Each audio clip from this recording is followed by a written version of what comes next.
Another year, another round of getting absolutely disgustingly shredded for no other reason than to look like an actual god. Perhaps someday they will make a sculpture of me, and I must be prepared. Anyways, here's the plan for me to get down to 6 to 8% body fat. I've done it multiple times now, and I'm gonna walk you through the plan from my training, nutrition, other habits surrounding it, my adjustments, how I'm tracking progress, all that good stuff. Timestamps are gonna be below. This video is gonna be a little bit less edited. I've got my laptop here to make sure I cover everything. By the way, my name is John Mango. If you are pursuing the best version of yourself, then what are you waiting for? Subscribe down below and we will get there together. If you follow the basic concepts of my plan and understand how simple this really can be, not easy, but simple nonetheless. Not only do I do this with myself, we've done this in our business. I've taught others to do this. I've taught people to teach others to get shredded for thousands of people and counting. So let's go ahead and dive in. So first, let's start off with the starting point. By the way, at the time of recording this video, I have already begun this cut and we are about 3 weeks in, almost finished the 3rd week in. I'm not quite sure how long it's gonna take. I don't foresee it taking any longer than 12 weeks. That's typically how long it would take, at the absolute most 16 weeks. So midsummer or near beginning of summer, I will be absolutely peeled. I want veins on the abs. I want people to look at me and say, this guy is so shredded, he is disgusting, almost just shredded enough for me to be intrigued. Is he disgusting, or is he simply something I'm not used to seeing because there are so few of these godlike figures roaming around the world? But we're aiming to get down between 6 and 8% body fat. So that means veins on the abs, that means nearly show ready. 2 reasons I'm doing it. I kind of mentioned the first one, which is just for fun, challenge myself. And the second reason is because I'll probably do a photo shoot. I always like to do that when I get to my absolute most shredded. Over the last several years, I have gone through the cycles of a lean bulk down to a cut, lean bulk down to a cut. It's probably been 5 or 6 times I've done it now. You can actually see many of the previous cuts I've done and how lean and shredded I've got on the channel. There's series on it, the Cutting Chronicles I recommend you check out, Road to Ripped, all these things. So the starting point is actually similar to, at the end of most of these lean bulks, a little high on the body fat, 18% body fat, 220 pounds, 6'2". That was my starting weight. At the time of recording this video, I'm averaging closer to around 216 pounds. That's what I'm looking like. So 6-pack barely visible. This is the fattest I will ever get. Max bench sitting at around 340 pounds. I didn't test this 1-rep max directly, but I'm going off of a 12 rep. I've done 240 pounds for a 12 rep, which I believe if you calculate out is gonna land you somewhere around 340, 350 pound max bench. Max squat, I haven't done. I don't squat for max strength anymore. And deadlift, I haven't deadlifted for probably, I don't know, a year, maybe 2 years. So I'm not really too keen on those 2 lifts. My lower body is a strong point anyways. Arms are sitting at just over 17 inches, okay? Pretty lean still. Waist sitting at around 35 to 36 inches, not lean. Quad sitting at around 28 inches. And my fastest 1 mile run is 5 minutes and 54 seconds. For a big 220 pound boy, that's not too bad. I finally broke the 6-minute mile barrier that I've been looking to beat for a couple years now, so I'm excited about that. So what's the goal? Okay, let's talk goal first, and then I'm gonna get into each step of the plan. So the goal is to get down to around 195 to 200 pounds, which is typically the range I get down to. Again, I'm obviously gonna be the same height, hopefully, 6'2", 188 centimeters, and again, 6 to 8% body fat. Disgusting. I want veins in my cheeks. I just want 0% body fat, okay? I expect the max bench to stay at 315 or perhaps a little bit above if I do everything correctly, and my arms will probably be somewhere around 16.5 inches. I don't lose much on my arms. I don't know if you can tell by the lighting here, but my arms stay relatively lean as it is. Waist down to 31.5 inches, quads 26.5. Fastest mile time, I want to beat what I had here. Obviously that shouldn't be a problem. If I'm a lot lighter, I'll be a lot faster. in theory, right? I want to run a 5K in 22.5 minutes or less. Okay, that's the best time I've ever run a 5.5K, at least in the last 5 years. All right, so very first thing we're going to cover is my workout programming, how that works, just basically my split, and what am I going to do? What am I changing up to get shredded? What's the secret workout I need to do to get to this level? Well, it's probably going to be surprising. If you've been watching my channel for a while, it's not going to be surprising. Let's break it down. So here's my workout split and setup. I'm doing a push-pull leg split. So that's push on Monday, pull Tuesday, legs Wednesday, repeat, and then rest on Sundays. Sometimes I'll interchange Saturday and Sunday with the leg day, depending on if I'm going out the night before or whatever happens, right? I'm up late. I mean, it's 9 p.m. on Friday right now. Some Fridays I'm going out, some Fridays I'm staying in recording videos, whatever, right? So for the most part, it's a push-pull legs split. What I do is I taper up for 5 weeks in intensity, and I am going based on a RPE/RIR based system, especially on the cut. So I had everything programmed very specifically over the last 12-month bulk to ensure volume and intensity was ramping up in a periodized fashion. So now that I'm gonna be cutting, it's not necessarily smart to expect that my strength on an absolute scale is going to increase. I need to push the intensity to keep the intensity high enough to sustain all the muscle that I've built as I'm shredding down the body fat, which is of course going to be done via the nutrition mainly, not the workout. So basically nothing is changing in my workout routine in terms of lifting weights. But when it comes to the cardio portion, similar thing. I've always done cardio after almost all of my workouts over the last 12 months, over the last several years, but I will probably add volume of cardio. So I'll typically do 5 to 10 minutes of cardio, pretty high intensity, sometimes 15 or 20. Now what I'll do is I'll make it more regular, that I'm between 10 and 15 minutes, and then probably closer to the end of the cut, 15 to 20 minutes. And I typically like to set targets as to how many calories I'm hitting. So I'm hitting typically 100 to 150 calories in a cardio session now. That'll probably ramp up to 200, 250, maybe even 300 calories by the end of the cut, just to increase and stay in that caloric deficit without cutting food too much. All right, so cardio is an absolute must, both when you're cutting and when you're bulking, because we don't want to be some D's motherfuckers that walk upstairs and get winded, right? That's stupid. You know, if you're just a bodybuilder, that's fine. You do what you want, right? But I personally would not want to be one of those guys, because they tire out way too quickly.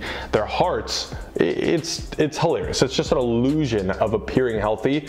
Most people I know that do bodybuilding wouldn't be able to run half of a 5K. A 2.5K, they wouldn't be able to run without passing out. So not for me. We're trying to level up on every level. Cardio, we want to be athletes essentially, okay?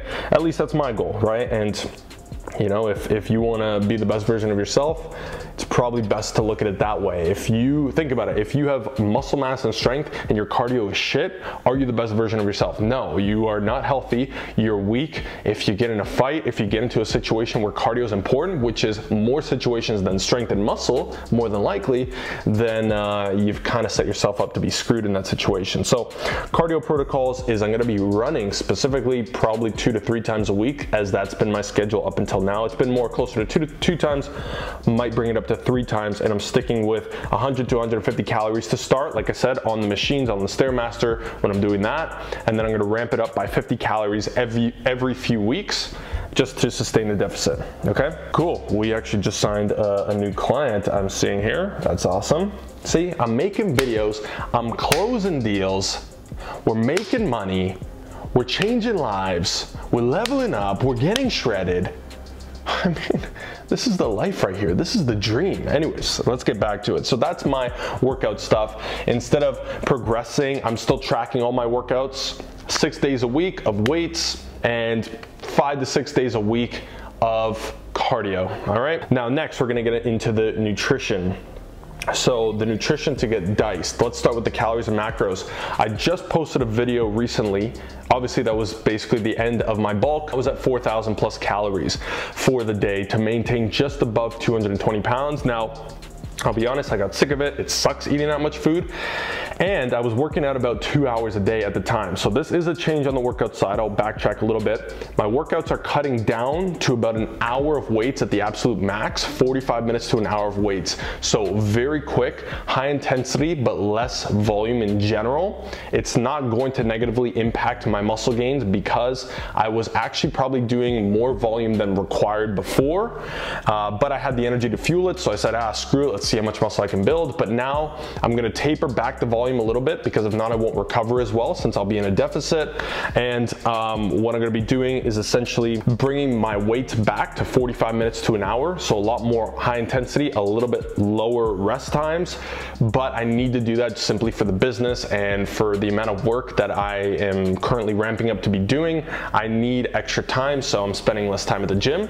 And because of that, my calories for the cut were immediately started at around 3,000. So it seems like a huge jump from 4,000 down to 3,000. By the time I was done the bulk, I tapered it down to about 3,900 to 3,800. I started the cut at 3,000 because I lowered the amount of time I was lifting weights by about 30 minutes, in some cases more. And so that's a lot of calories burned that I'm not burning anymore. And I'm not going for walks as regularly. Again, I am stuck sitting, calls, work constantly. This business is blowing up right now, which I'm obviously pumped about. But the downside is that I'm struggling to find when I can be as active, and as a result, I'm making up for it with the food. However, the good news about that is that I'm basically cramming all this food into almost one meal. I start eating at 10 a.m. basically, 9:30 a.m. and I stop eating at around 1 to 2 p.m. these days. And that's just the best. I go to sleep at around 10 p.m. and so 8 hours between the last meal and bedtime, it's a dream. I go to sleep and I sleep perfectly. We'll get into that in a bit. So 3,000 calories I started off with. Protein is gonna be sitting at around a gram per pound of body weight throughout the entire cut. So at least 200 grams of protein. As calories come down, I'll probably allocate a little bit more towards protein. As you stay in a deficit longer, you wanna make sure that you're sparing as much protein as possible, AKA muscle mass, right? So currently I've got 250 grams protein, 450 grams carbs, and 88 grams of fat. That's what I'm at now. What I'm gonna be doing is sticking here. I'm gonna have to adjust probably by the end of this week. And I'm just making small swaps. I'm not tracking my calories very closely, if not, in fact, at all really. I set that calorie target, I track for a day, make sure, okay, this is a day, and then I just eat the same thing each day for, 5 days of the week.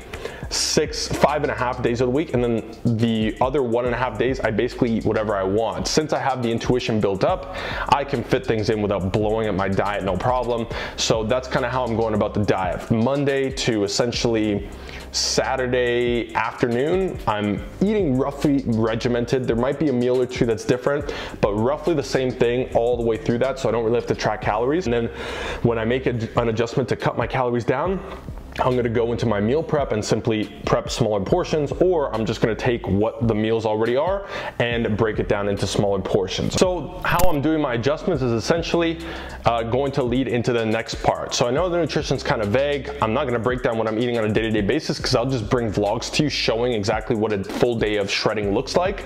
So stay tuned for those videos, but that's the basic thing is I set calories, macros, I track for a day. When I adjust my calories and macros, I track for that day, make the appropriate adjustments, boom. Once I have that locked in, I just repeat it. And then whenever I go free for all, typically Sundays, maybe Thursday nights, Friday nights, or Saturday nights, right, interchangeably, I'm just going to eat via intuition, which I can get away with no problem. Even if I gain the pound, that's fine. In fact, typically the way I do it is I'll shred, I'll be dropping rather steadily throughout the week, and then I almost refeed at the end of the week, and then drop, refeed on a Sunday, drop. That's what I've been doing all the last cuts that I did, so I'll probably do that again here, which means I'm still eating pizza, I'm still eating whatever the fuck I want at least a few times a week, but most of the other days of the week it's very structured, regimented, it's within a very small period of time, and that's it. Look, I don't like spending time on food. All you guys out here like, oh, I gotta cook my meals every day, oh, I gotta eat something different every day, oh, I gotta do this, I gotta do that. It's stupid. It's a waste of time.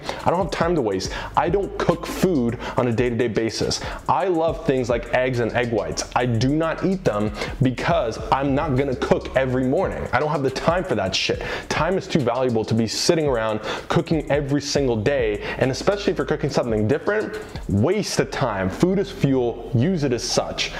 Listen, you don't become a Greek god or goddess cooking and preparing and being so careful with your food. You do it by being efficient, effective, and looking at food as fuel. That's what you must do. That's what we're doing. So that's the basis. If you want to see exactly how I'm hitting those targets, videos coming soon. Next, what am I tracking to stay on top of everything? Not calories so much. I may start tracking calories when I get sub 10%. I'm foreseeing that I'll probably have to start tracking at that point. So probably around 205 to 208 pounds, I'll have to start tracking calories. Maybe. I'll keep you guys posted, but I'm gonna try not to track at all. What I'm tracking, my weight every single day, taking weekly averages. You guys have seen this in the past. I'm aiming for 1 pound of body weight loss per week, roughly. Progress pictures are going to be weekly or more frequently, just because I want to put a collage together. Really, every 4 weeks is all you need, but I want to put some cool collages after, and I just like taking selfies, and it's good to show people what a human god essentially looks like. Tracking workouts with my favorite workout tracking app called Gravitas for iPhone. Okay, shout out Eric Helms, where I got that from. Tracking my nutrition is, again, probably not going to be until I get low enough, and I'll be measuring the waist every now and then, and some other body parts, arms and all that, just to make sure that I'm still hitting all the targets that I want to hit. I'm not going to be measuring my body fat percentage. I have a video on the channel discussing when I used the DEXA scan, supposedly the most accurate form of measurement. I debunked why it's complete bullshit. So I'm not going to be tracking actual body fat percentage. When you have veins on your abs and all this other stuff, it's starting to become easy to determine. Yeah, I'm probably sitting at around 6%, 7% body fat, okay? Now, fundamentals, just some extras that you need to know. Sleep 7 hours nightly on average, some nights up or down, but for the most part, again, rather regimented throughout the week. My water sits at 5 to 6 liters per day. That's not including tea, and that's not including what I drink throughout my workout. So water intake, extremely high, as it needs to be for recovery purposes and just hydration overall. Stretching, I'm still trying to do the splits, and I will be doing that ASAP. I'm getting extremely flexible. I stretch every single day, and the goal is to continue doing so for 10 minutes or more post cardio, post workout, okay? So all in all, I'm spending about an hour and a half at the gym at most. That includes the weights, which I've cut down, plus my cardio, plus my stretching, all right? If you're not stretching, by the way, what the fuck are you doing? Now, the last part is why. Why am I doing this? Let's see what I wrote down here. Because I can. Because nothing has ever beat the look. I tell you, to this day, one of the greatest feelings, one of the greatest ever, is when you look in the mirror and you are absolutely astounded that that is you and that you look like that, okay? When you had this picture of what you wanted to look like, perform like, be like in your mind, and you bring it to reality, or after a decade or whatever it is, right after several years, maybe it's a decade, maybe more, there's very few things on this planet that are more valuable than that, right? And especially, obviously, when it comes to this, look, why is it so valuable? When I look around, nobody looks good, right? You probably watched my last video on unlimited motivation. Nobody looks good around you. Everybody's weak, out of shape, ignorant, all these things. Why? Because they're choosing to do that. Because they're not choosing to improve. Because it's difficult. And because it's difficult is why it's so rewarding when you finally do it. The understanding of the fact that I accomplished something so incredibly difficult or so amazing, what can't I accomplish? Okay, like the feeling is absolutely amazing. Remember, don't ever settle, don't ever compromise, and pursue excellence and perfection in every endeavor, in every realm. Why wouldn't you? Why wouldn't you want to experience what life is like by pursuing the best possible version of yourself? And the best version of yourself is pursuing the best in every aspect. Don't settle, don't give up, believe in yourself. Make sure you watch my previous video for unlimited motivation. Remember at the beginning, I said this is simple, but it's not easy, okay? The discipline, the mindset, the attitude, the habits, the understanding, all this stuff is stuff that I have in here that makes it easy for me. I'm gonna do this with my eyes closed. You know how much time I'm gonna spend thinking about my health and fitness as I get shredded and look better than 99% of the population? Basically 2 hours a month at most, and that's my meal prep. That's it. okay? But again, that's gonna come with the mastery. So you will get there as well if you're not there yet. Anyways, that's it. That's my plan. That's how I'm gonna do it. I'll take you guys along the way. I hope you join me with it. So that way this summer we take over and they'll be making sculptures of us all. Thanks for watching. I'll see you at the top.